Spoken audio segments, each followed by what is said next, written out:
네, 추석을 맞아 여러분 가정에 하나님의 사랑이 가득하기를 축복합니다. 세상이 줄 수 없는 예수님의 평강이 여러분 모든 가족들의 심령 가운데 가득하기를 축복합니다. 네. 사람들은 누구나 다 복을 좋아합니다. 그래서 복된 사람이 되고 싶어 하고, 또 복된 직장에 가고 싶어 하고, 복된 사업을 또 하고 싶어 하고, 복된 인생, 행복한 가정이 되고 싶어 합니다. 우리 선조들은 추석이 되면 마을 뒷산이나 높은 곳에 올라가서 초저녁에 떠오르는 보름달을 보면서 복을 빌었습니다. 그래서 전국 곳곳에는 달을 잘 볼 수 있는 명소가 이곳저곳에서 많이 생겨났습니다. 이렇게 달을 보며 복을 비는 풍속을 우리는 달맞이라고 하지요. 횃불과 짚을 미리 준비하여 달이 떠오르면 짚에 불을 붙여서 복을 빌기도 했습니다. 유대인들이 가장 좋아하는 성경 구절을 꼽으라면 민수기 6장 24절부터 26절까지입니다. 유대인들은 이것을 제사장의 축복이다 이렇게 불렀습니다. 우리의 앞길을 하나님이 지켜주시기를 원하시는 것, 하나님이 우리 삶에 은혜를 베풀어 주시기를 원하는 것, 하나님이 우리 마음에 평강을 부어주시기를 원하는 것은 모든 사람들의 공통된 소원일 것입니다.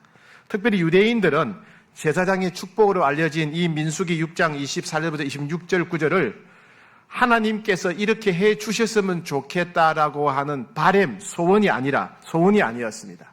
이 제사장의 축복은 하나님께서 자신들에게 주시는 상이라고 생각했습니다. 하나님의 백성에게 주시는 특별한 상, 하나님께 예배드리는 예배자에게 주시는 특별한 상, 하나님 말씀에 순종하며 사는 거룩한 백성에게 주시는 특별한 상이라고 생각했습니다.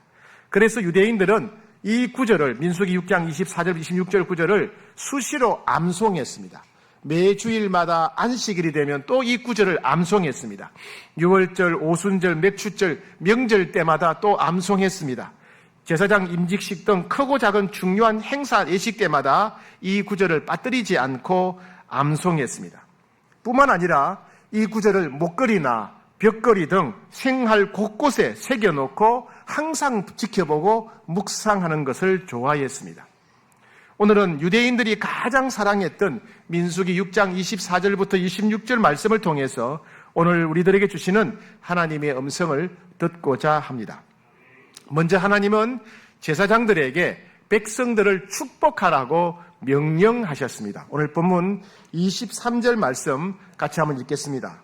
23절 말씀 같이 읽겠습니다. 시작. 아론과 그의 아들들에게 말하여 이르기를 너희는 이스라엘 자손을 위하여 이렇게 축복하여 이르되 아론과 그의 아들들에게, 아론과 그의 아들들은 제사장들입니다. 제사장들에게 이르기를 이스라엘 자손을 이렇게 축복하라는 명령입니다. 하나님은 제사장들에게 너희는 이스라엘 백성들을 이렇게 축복해라 라고 명령하셨습니다. 즉 이것은 제사장들에게 주신 명령입니다. 일반 백성들은 지킬 수 없는 명령입니다. 오직 제사장들에게만 제한해서 제사장들만 순종해야 될, 제사장들만 순종할 수 있는 명령이라고 말씀하십니다. 그래서 24절부터는 제사장들이 백성들을 축복할 때 어떤 내용으로 축복해야 되는지 제사장들이 축복할 세 가지 내용에 관해서 말씀하십니다. 첫 번째, 여호와께서 지켜주시기를 축복해라 이렇게 말씀하십니다. 24절 말씀 같이 받들어 읽겠습니다. 시작. 여호와는 내게 복을 주시고 너를 지키시기를 원하며, 여호와께서 너를 지켜주시기를 원한다라고 축복하라는 말씀입니다. 여러분들은 무엇으로부터 여러분들을 지켜주시기를 원하십니까? 여러분, 하나님께서 무엇으로부터 여러분들을 지켜주시기를 원하십니까? 일단 위험으로부터 지켜주시기를 축복해야 되겠지요. 각종 질병으로부터 지켜주시기를 축복하라는 것입니다. 여러 가지 사고로부터 지켜주시기를 축복하라는 것입니다. 수재나 화재 등 재난으로부터 지켜주시기를 축복하라는 것입니다. 가정폭력, 학교폭력, 직장에서의 갑질 문화로부터 지켜주시기를 축복하라는 말씀입니다. 두 번째는 유혹으로부터 지켜주시기를 축복하라는 말씀입니다. 돈이 최고다, 돈이면 다 된다는 돈의 유혹으로부터 지켜주시기를 축복하라고 하셨습니다. 사방에 가득한 성적인 유혹으로부터 지켜주시기를 축복하라고 하셨습니다. 인정받고 칭찬받고 주목받고자 하는 명예욕으로부터 지켜주시기를 축복하라고 하셨습니다. 큰 것이든 작은 것이든 남들과 경쟁하면 무조건 이기기를 집착하는 승부욕으로부터 지켜주시기를 축복하라고 하셨습니다. 눈꽃만큼이라도 손해보거나 억울한 일 당하면 참지 못하는 탐욕, 욕심으로부터 지켜주시기를 축복하라고 하셨습니다. 거짓말을 했으라도 내 것을 지키려고 하는 악한 마음으로부터 지켜주시기를 축복하라고 하셨습니다. 상대방에게 피해와 고통을 주고라도 내 만족을 얻고자 하는 폭력된 마음으로부터 지켜주시기를 축복하라고 하셨습니다. 내 생각이 옳은 것이고 내게 유익한 것이 좋은 것이며 내가 경험한 것이 기준이 되어야 한다는 이기심으로부터 지켜주시기를 축복하라고 하셨습니다. 내가 옳고 내가 최고이고 내가 가장 잘한다는 교만으로부터 지켜주시기를 축복하라고 하셨습니다. 다른 사람이 잘되면 배가 아프고 견디기 힘들어하는 시기 질투로부터 지켜주시기를 축복하라고 하셨습니다. 세 번째는 악한 영으로부터 지켜주시기를 축복하라고 하셨습니다. 우는 사자같이 달려들며 우리를 위협하고 협박하는 악한 영으로부터 지켜주시기를 축복해야 됩니다. 광명한 천사같이 우리를 유혹하고 속이는 교묘한 악한 영으로부터 지켜주시기를 축복하라고 하셨습니다. 우리가 옳고 그름을 분별하지 못하도록 우리를 혼미케 하는 악한 영으로부터 지켜주시기를 축복하라고 하셨습니다. 그런데 우리를 지켜주시되 왜 그 앞에 복을 주시라고 하셨을까요? 24절 잘 보시면 여호와께서 너를 지키시기를 원하며 앞에다가 내게 복을 주시기를 원한다라고 되어 있어요. 그죠? 왜 복을 주신다고 하셨을까요? 우리는 잘난 것도 없고 귀한 것도 없고 특별한 것도 없는 사람들입니다. 하지만 사랑과 긍휼이 무궁하신 하나님께서 우리를 불쌍히 여기셔서 그저 우리를 불쌍히 여기셔서 우리에게 복을 베풀어 주시기를 구하라는 말씀입니다. 이 말씀 때문에 제사장들은 사람들의 됨됨이나 자격을 따지지 않고 누구든지 원하는 사람들을 축복해 줄 수 있었습니다. 두 번째 주님의 말씀은 하나님께서 은혜를 베풀어 주시기를 축복하라고 하셨습니다. 자, 25절입니다. 25절 함께 받들어 읽겠습니다. 시작. 여호와는 그의 얼굴을 내게 비추사 은혜 베푸시기를 원하며 은혜 베풀어 주시기를 축복하라는 말씀입니다. 네, 은혜는 노력해서 얻는 것이 아니라 하나님이 조건 없이 주는 선물입니다. 우리의 삶에 필요한 것을 구하라는 말씀입니다. 노력해서 얻는 것은 은혜가 아니고 대가나 혹은 임금이나 보수지요. 그죠? 대가나 임금이나 보수로서가 아니라 하나님께서 조건 없이 주는 선물인 은혜를 구하라는 것입니다.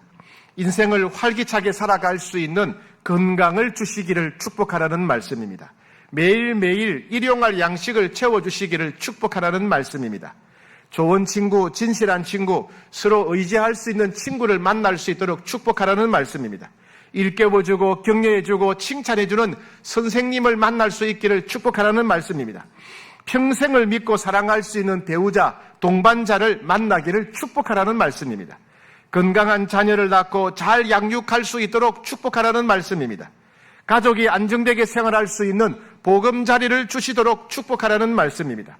땀 흘려 일하며 보람을 느낄 수 있는 직장을 주시기를 축복하라는 말씀입니다. 보이지 않는 앞길을 인도해 주시기를 축복하라는 말씀입니다. 함께하는 사람들이 서로 사랑하도록 도와주시기를 축복하라는 말씀입니다. 그런데 은혜 베푸시기를 축복하라고 해놓고 그 앞에 여호와는 그의 얼굴을 내게 비추사 그랬습니다. 그의 얼굴을 비추사 은혜를 베풀어 주시도록 축복하라고 하셨어요. 은혜를 베푸신다는 게 뭘까요? 왜 은혜를 베푸시는데 왜 얼굴을 비추어 달라고 먼저 간구했을까요? 우리는 사람의 얼굴과 관련해서 감정 표현을 하곤 합니다. 예를 들면 누군가에게 얼굴을 돌린다 이 말은 외면한다는 말이죠. 얼굴을 가린다 이 말은 부끄러워한다는 말이죠. 얼굴을 외면한다라고 하는 것은 무시한다는 말입니다. 그죠? 얼굴이 떳떳해진다 그러면 부끄러워진다 이런 뜻이지요. 네. 여호와여 얼굴을 비춰 주십시오. 이 말은 여호와여 관심을 갖고 지켜봐 주십시오. 여호와여 세심하게 보살펴 주십시오. 이런 뜻입니다. 할머니하고 손녀가 놀이터에 갔습니다. 수십 명의 아이들이 놀이터에 놀고 있었습니다. 어떤 아이는 미끄럼 타고, 어떤 아이는 시소 타고, 어떤 아이는 또 그네를 타고, 어떤 아이는 모래장난을 하고, 어떤 아이들은 공놀이를 하고 있습니다. 그런데 할머니는 그 수십 명의 아이들 가운데 한 아이만 계속 쳐다봅니다. 누구지요? 손녀지요. 그죠? 무슨 놀이를 하는지, 다치지나 않는지, 다른 아이들이 괴롭히지나 않는지를 계속 한순간도 한눈 팔지 않고 살펴봅니다. 이것이 바로 얼굴빛을 비추는 것입니다. 관심을 갖고 계속 살펴본다 하는 것이 얼굴빛을 비춘다는 뜻입니다. 왜 얼굴을 비추며 은혜를 베풀어 달라고 기도했을까요? 하나님께서 관심을 갖고 계속 보살펴 주시면서 계속 보시면서 그때마다 필요한 것을 은혜로 채워주시기를 축복하라는 말씀입니다. 하나님이 우리의 상황과 우리의 형편을 계속해서 살펴보시고 우리의 속마음도 잘 살펴보시면서 그때마다 필요한 것을 은혜로 채워주시기를 축복하라는 말씀입니다.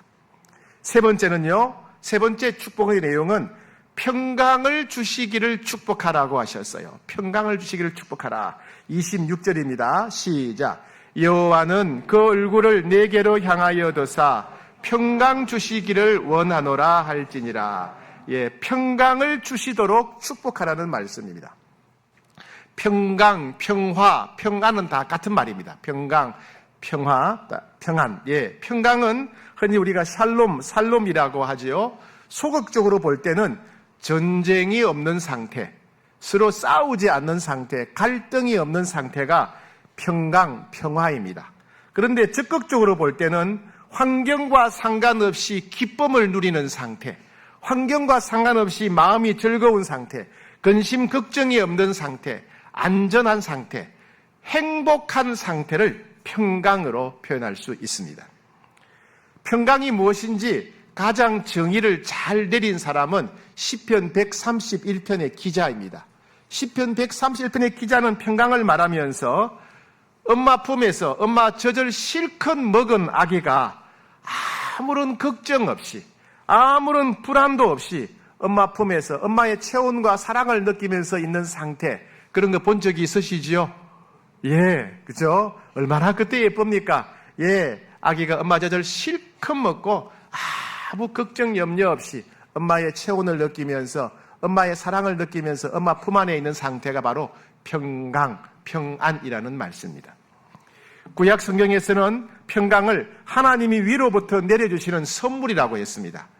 예수님도 우리에게 평화, 평강을 주시는데 세상이 주는 평화와는 다르다고 말씀해 주셨습니다. 세상이 주는 평화는 어떤 것일까요? 세상 사람들은 돈이 많으면 평안할 것이라고 생각합니다. 그러나 돈 많은 부자들이 어떻게 사는지 보십시오. 각종 음란과 마약과 도박과 폭력, 서로 뺏으려고 싸우고 사는 모습이 돈이 많다고 해서 진정한 평안을 누리게 되는 것은 아닌 것 같습니다.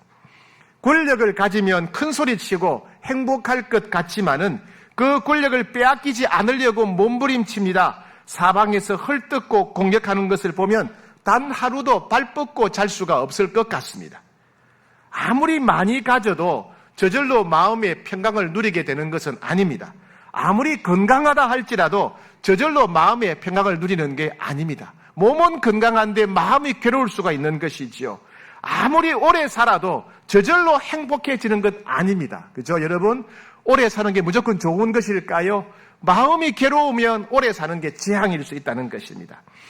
예수님을 믿는 자들에게는 세상 사람들이 가질 수 없는 평강을 주시겠다고 약속하셨습니다. 예수님을 믿는 사람들에게는 세상 사람들이 추구하는 평화와 다른 평안을 주시겠다고 약속하셨습니다. 즉 돈이나 권력이나 명예나 건강이나 장수를 통해서 얻고자 하는 그런 평강과 다른 평강을 주시겠다고 약속하셨습니다. 예수님은 우리 마음에 완전히 새로운 평안을 주시겠다고 약속하셨습니다.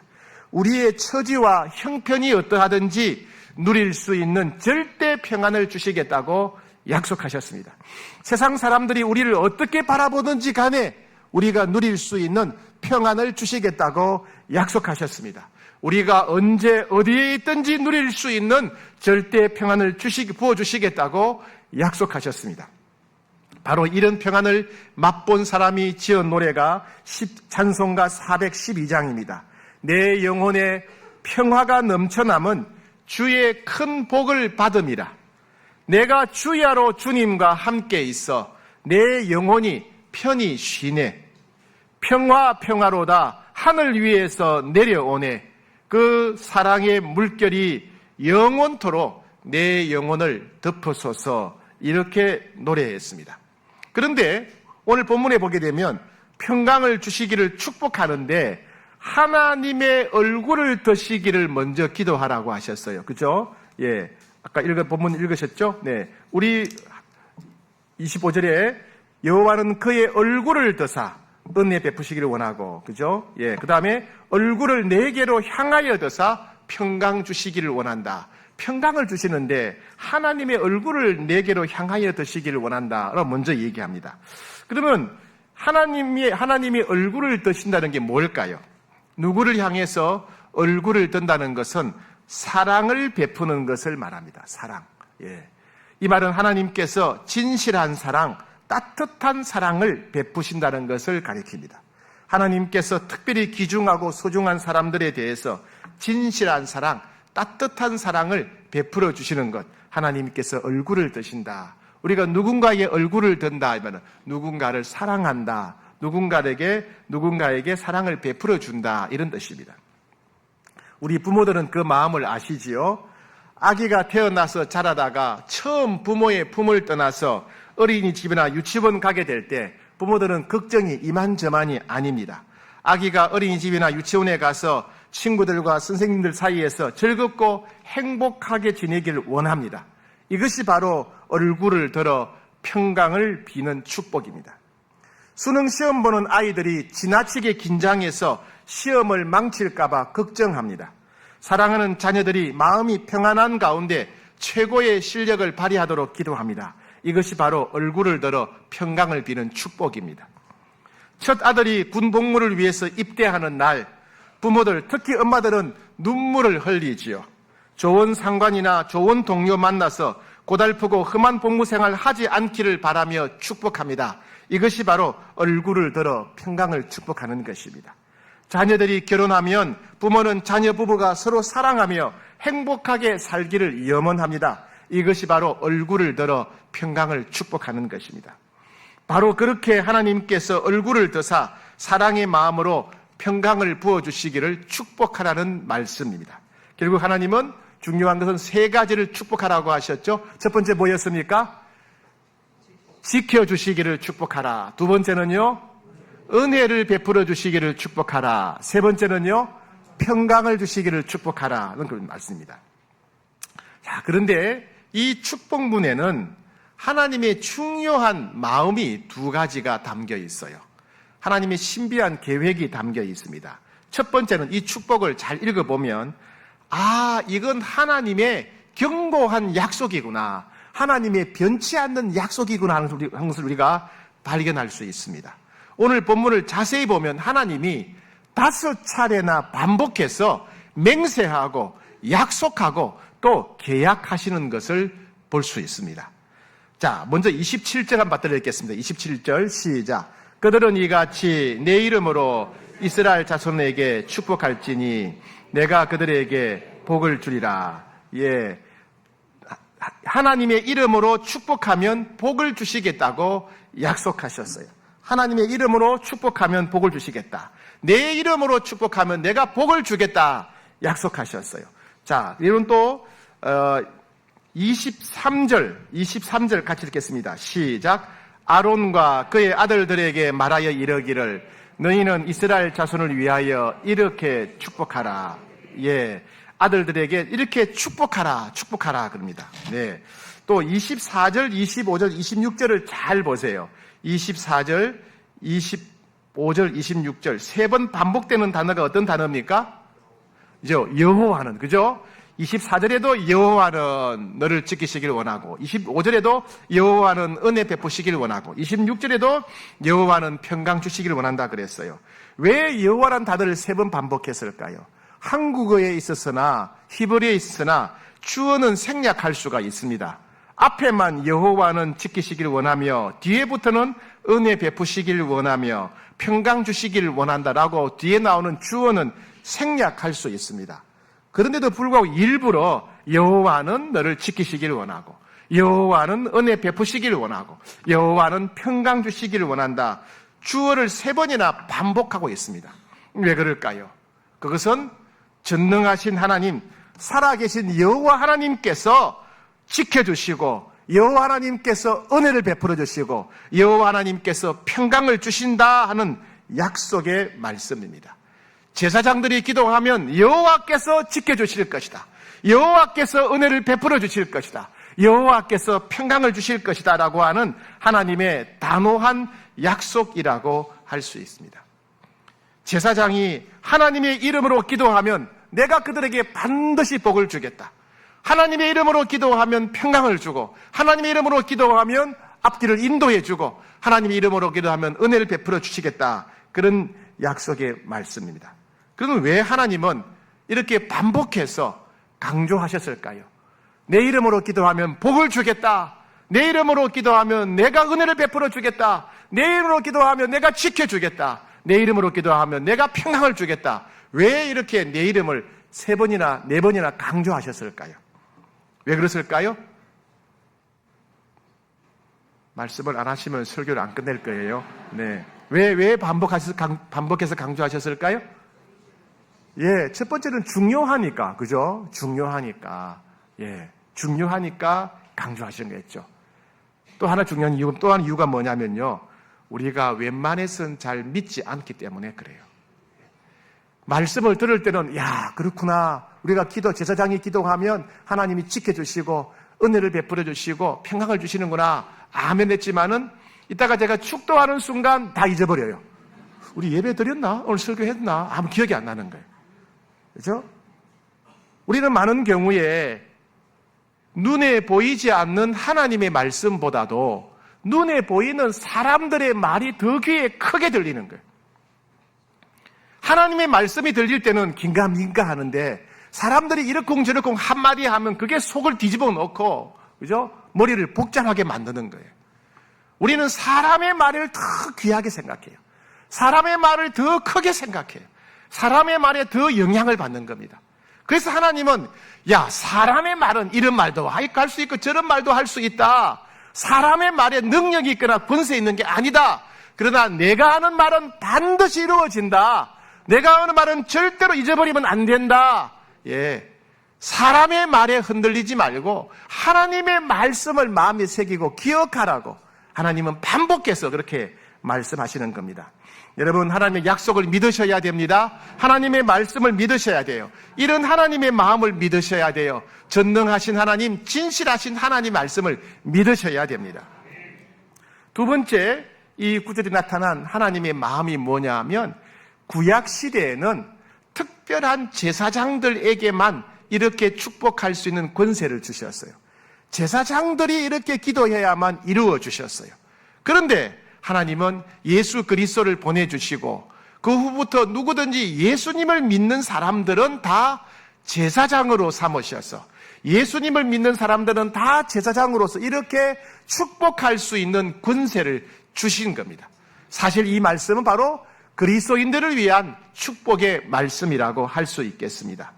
자, 성경 곳곳에서는 그리스도인들을, 예수 믿는 사람들을 하나님이 제사장으로 임명하셨다고 반복하고 있습니다. 조금 지루하시겠지만은 우리 한 구절 한 구절 너무 중요하니까 한번 살펴보겠습니다. 베드로전서 2장 5절입니다. 화면 보시면 같이 읽겠습니다. 시작.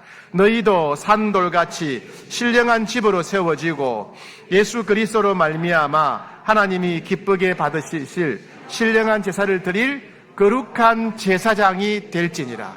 너희는 거룩한 제사장이다. 베드로전서 2장 9절 시작. 그러나 너희는 택하신 족속이요 왕같은 제사장들이요. 너희는 왕같은 제사장이다. 요한계시록 1장 6절 시작. 그의 아버지 하나님을 위하여 우리를 나라와 제사장으로 삼으신 그에게 하나님이 우리를 제사장으로 삼으셨다. 요한계시록 5장 10절 그들로 우리 하나님 앞에서 나라와 제사장들을 삼으셨으니 제사장으로 삼으셨답니다. 요한계시록 20장 6절 시작. 이 첫째 부활에 참여한 자들은 복이 있고 거룩하도다. 둘째 사망이 그들을 다스리는 권세가 없고 도리어 그들이 하나님과 그리스도의 제사장이 되어 제사장. 마지막 로마서 15장 16절 시작. 이 은혜는 곧 나로 이방인을 위하여 그리스도 예수의 일꾼이 되어 하나님의 복음의 제사장 직분을 하게 하사. 예, 우리들에게 제사장 직분을 주셨답니다. 여러분 예수님을 믿으십니까? 예수님을 구세주로 믿으십니까? 그렇다면 여러분들은 이미 하나님 나라의 제사장이 된 겁니다. 제사장. 그렇다면 이 축복 민수기 6장의 축복 구절은 바로 우리를 위한 구절이라는 것입니다. 우리가 제사장이기 때문에 우리는 이 축복 구절을 적극적으로 사용해야 됩니다. 축복하라는 주님의 명령을 적극적으로 사용해야 됩니다. 이 축복 기도는 다른 사람들에게 줄 수 있는 최고의 선물입니다. 이 축복 기도는 다른 사람들의 인생을 행복하게 해줄 수 있습니다. 이 축복 기도는 사랑의 표현이고 관심과 돌봄의 표현입니다. 그래서 우리는 우리를 제사장으로 세우신 주님의 그 뜻을 받들어서 이 축복 기도문을 적극적으로 사용해야 됩니다. 이 축복권을 우리가 적극적으로 사용해야 된다는 것입니다. 자, 27절 말씀을 한번 같이 받들어드리겠습니다. 27절 다시 한번 더. 자, 시작. 그들은 이같이 내 이름으로 이스라엘 자손에게 축복할지니 내가 그들에게 복을 주리라. 자, 그들은 누구겠어요? 그들은 제사장이죠. 제사장. 예. 구약 시대의 제사장과 신약 시대의 제사장인 모든 성도들. 다른 말로 하면 최영걸은 이렇게 하죠. 최영걸은. 여러분들은 또 최영걸 하지 말고 여러분 이름을 넣는 거예요. 그죠? 이같이 내 이름으로 이스라엘 자손에게 축복할지니. 누구를 축복하라고요? 이스라엘 자손을 축복하라는 거예요. 이건 구약 시대의 제사장들이에요. 그러면 신약 시대는 우리가 누구를 축복할 겁니까? 신약 시대의 제사장으로서 우리는 누구를 축복할 겁니까? 누구죠? 이상하네. 배우자. 자라깨나 제일 중요한 분이 아내와 남편 아니에요? 자식이 먼저고, 그 다음에 부모고, 그 다음에 배우자입니까? 일부 때도 그러더니 이상하네. 가정에 뭐 문제가 있나? 누구를 제일 먼저 축복하라고요? 배우자 축복해야 돼요, 배우자. 배우자를 제일 먼저 축복하셔야 됩니다. 그죠? 이게 건강한 부부예요. 네. 다음에 부모도 축복하고, 자녀도 축복하고, 형제도 축복하고, 성도들을 축복하고, 사랑방 식구들을 축복하고, 찬양대 대원끼리 축복하고, 교사들끼리 축복하고, 전도대에서 축복하고, 이웃사랑에 축복하고, 차량위원회에서 서로 축복하고, 새가족 위원들이 방송실에서 서로 축복하고, 또 직장 동료들을 축복하고, 학교에 가면 친구들을 축복하고, 그죠? 열방에 있는 나라에 라오스 몽족을 축복하고, 우리는 누구든지 축복할 수 있는 권세를 가졌어요. 예. 그죠? 그게 바로 누구누구를 축복하라는 말씀이에요. 자, 제가 이제 여러분들이 제사장이라면 여러분들이 제사장으로서 다른 사람들을 3번 축복할 수 있는 기회를 드리기 위해서 3번. 여러분 3번 제사장으로서 축복한다면 누구를 축복할 겁니까? 잘 생각하세요. 기회는 다시 오겠지만은, 예, 제가 하는 것은 3번이에요. 3번. 자, 제일 처음에는 여러분 이름을 넣어야 돼요. 아까 9절 다시 보여주세요. 27절. 자, 그들은 대신에 자기 이름을 넣는 거예요. 최영걸은. 그죠? 자, 시작. 최영걸은 이같이 내 이름으로. 아니. 이스라엘 자손이 아니라니까요. 이스라엘 자손이 아니라니까. 누구를요? 여러분이 정한 사람. 잘못하면 기억 한번 날아갈 뻔했어요. 한 번 더 기회를 드리겠습니다. 자, 그들 대신에 시작. 최영걸은 이같이 내 이름으로 축복할지니 내가 그들에게 복을 주리라. 아멘. 하나님 복을 주리라고 하셨어요. 첫 번째.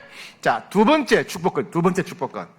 자, 시작. 최영걸은 이같이 내 이름으로 누구에게 축복할지니 내가 그들에게 복을 주리라. 예, 하나님이 복을 주시겠다고 약속하셨어요. 자, 마지막 세 번째입니다. 세 번째. 정하셨어요? 세 번째. 예, 다시 오지 않습니다. 이 기회가. 세 번째 우리가 축복합니다. 시작. 최영걸은 이같이 내 이름으로 누구에게 축복할지니 내가 그들에게 복을 주리라. 아멘. 아멘. 네. 이 축복은 반드시 이루어집니다. 왜냐하면 하나님께서 반복해서 약속하셨기 때문에, 하나님께서 성경에다가 기록해 놓으셨기 때문에 반드시 이루어질 것입니다. 여러분, 이 축복권을 사용하셔야 됩니다. 추석에 가족들이 모였을 때 고스톱하지 말고 서로 축복하셔야 돼요. 예, 돈 때문에 싸우지 말고 축복하셔야 돼요. 반찬이 맛이 있네 없네 하지 말고 축복하셔야 됩니다. 그죠? 축복하셔야 돼요. 요즘 뭐하니? 돈 많이 버니? 애는 왜 안 낳니? 그런 말 하지 말고 축복하셔야 돼요. 축복. 하나님이 우리에게 주신 권세입니다. 권세. 그죠? 그럼 우리가 가는 곳마다 하나님의 은혜가 임하게 될 것입니다. 하나님 복이 임하게 될 것입니다. 그게 제사장의 사명이에요. 평생 그렇게 만나는 사람마다 축복하는 여러분 되기를 축복합니다.